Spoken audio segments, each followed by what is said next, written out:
भारतीय रक्षा क्षेत्र के इतिहास का सबसे बड़ा महासौदा आकार लेने जा रहा है दोस्तों। 3,25,000 करोड़ रुपए के विशालकाय राफेल डील को लेकर एक ऐसा मेगा प्रपोजल सामने आया जिसने कि ग्लोबल मार्केट में तहलका मचा दिया है। प्रस्ताव के तहत वायुसेना के लिए 114 में से पूरे 94 राफेल जेट अब भारत की धरती पर ही बनाए जाएंगे और इस मेक इन इंडिया के सबसे बड़े मिशन में टाटा और एल&टी जैसे स्वदेशी दिग्गजों की सीधी लॉटरी लगने वाली है।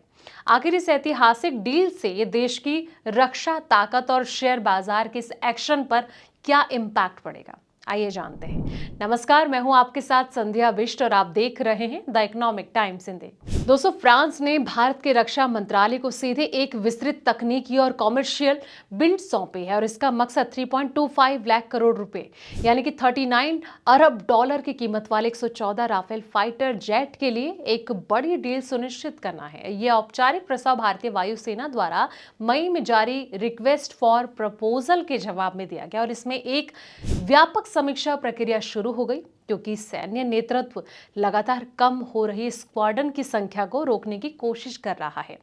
ऐसे में आपको बता दें कि भारत में जो है 94 जेट्स बनेंगे। पेश किए गए प्लान के तहत पहले 20 एयरक्राफ्ट सीधे फ्रांस से फ्लाई अवे कंडीशन में आएंगे जबकि बाकी 94 जेट पूरी तरह से भारत में ही बनाए जाएंगे।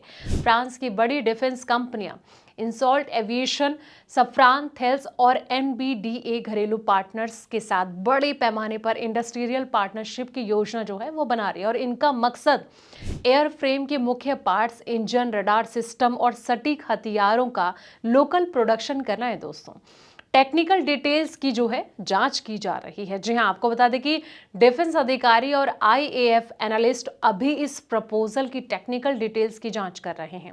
वो कॉस्ट स्ट्रक्चर, टेक्नोलॉजी ट्रांसफर की शर्तें और अस्त्र जैसी स्वदेशी बियॉन्ड विजुअल रेंज मिसाइल जैसे सिस्टम को शामिल करने पर खास ध्यान दे रहे हैं। अगर इसे मंजूरी मिल जाती है तो इस समझौते से लोकल इंडस्ट्रियल कंपनियों को लगभग 1.6 लाख करोड़ रुपए का सीधा बिजनेस मिलने की उम्मीद है।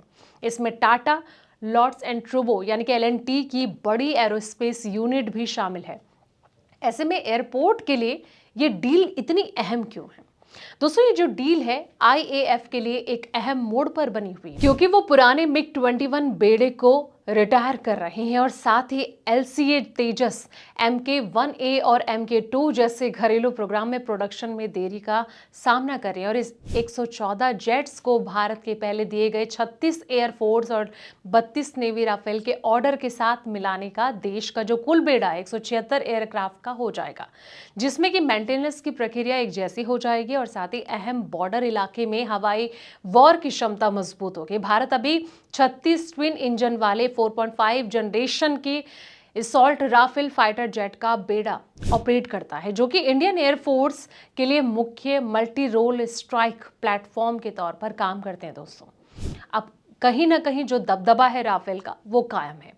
मई 2025 में ऑपरेशन सिंदूर के दौरान जो पहलगाम आतंकी हमले के जवाब में तीनों सेनाओं का एक सुनियोजित एक्शन था, राफेल बेड़े ने डीप स्ट्राइक मिशन की अगुवाई करने और साथ ही हवाई दबदबा कायम करने में निर्णायक भूमिका निभाई थी और Meteor beyond visual range, air to air missile और साथ ही SCALP क्रूज मिसाइलों से लेस इन जेट्स ने लाइन ऑफ कंट्रोल के पास जबरदस्त हवाई लड़ाकों के दौरान अहम स्टैंड ऑफ फायर पावर मुहैया कराई। ऐसे में advance spectra electronic welfare suits और साथ ही एक्सगार्ड डिफेंस सिस्टम का इस्तेमाल करते हुए राफेल स्क्वाड्रन ने दुश्मन के रडार नेटवर्क और एयर डिफेंस का असरदार तरीके से मुकाबला किया। उन्होंने एक मजबूत एयर शील्ड बनाए रखी जिससे कि अपने एरोस्पेस की सुरक्षा करते हुए आतंकी ठिकाने पर सटीक हमले करना मुमकिन हो सका। दोस्तों, तो फिलहाल इस रिपोर्ट में इतना ही। ऐसी पल पल के अपडेट्स के लिए आप देखते रहें द इकोनॉमिक टाइम्स हिंदी।